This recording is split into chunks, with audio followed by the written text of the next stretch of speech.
Добра инвестиция ли е Activision Blizzard? Activision Blizzard е разработчик и издател на развлекателно съдържание и услуги.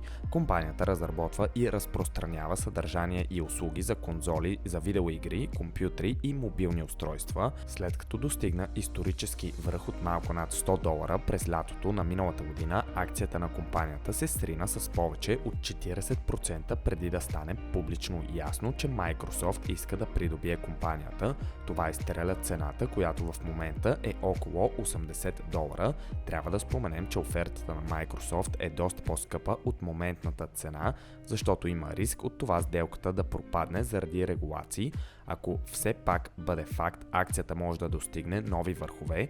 Ако искате да започнете да търгувате с акцията, посетете линка в биографията. Или посетете другите линкове, като Forex линка или линка за световните пазари.